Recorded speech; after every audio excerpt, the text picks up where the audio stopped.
causes of the immigration problem?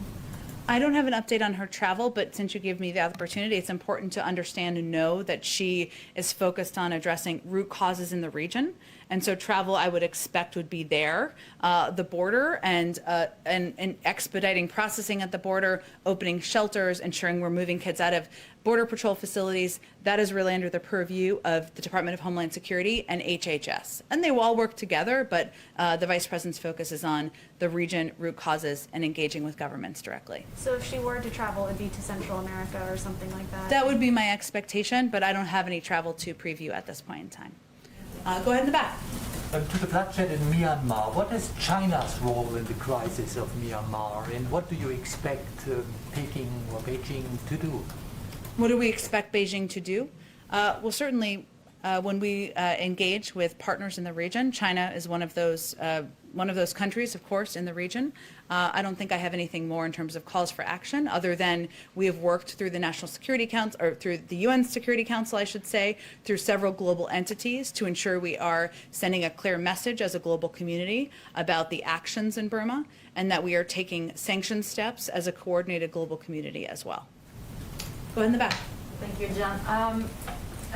Two foreign policy questions. Sure. And a third one for a colleague. On Yemen, U.S. envoy Linder King is currently in Oman and having discussions in order to promote a lasting peace and ceasefire in Yemen. How are these discussions have been going?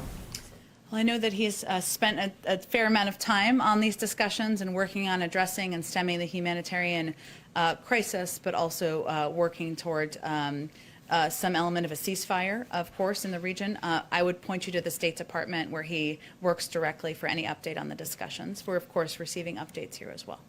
And the second one is on Iran. Now that they've signed this long-term agreement with China, does the administration still have the same policy towards Iran, especially in terms of returning to the nuclear deal? And is the president willing to partially lift some sanctions on Iran in exchange of its return to the nuclear deal? That's not under consideration. We remain hopeful and focused on returning to a diplomatic approach in partnership with members of the P5+1. China is, of course, a member of that. And we, of course, will take a look at and ensure that any sanctions that need to be implemented would be as it relates to this package. But we haven't looked at the specific agreement yet at this point in time. So our approach remains the same, and nothing has changed about our approach. The president said that he's been concerned about it for years. What did he mean by that, and how concerning is this for the administration? Concerned about, I know he was asked a question yesterday. Between China, the 25 years long-term agreement between China and Iran? Well, China has been a member of the P5+1, an important partner as it related to getting the deal passed to begin with. Certainly would be an important partner as we look ahead to a diplomatic approach. At this point in time, we're still working through those steps and don't have an update on the engagement. Thank you, Jen. And my colleague's question is on North Korea.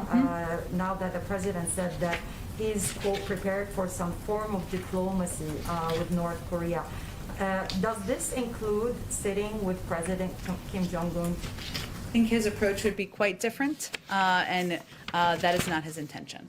Thank you. Thank you. Thanks, everyone. Okay. Thank you.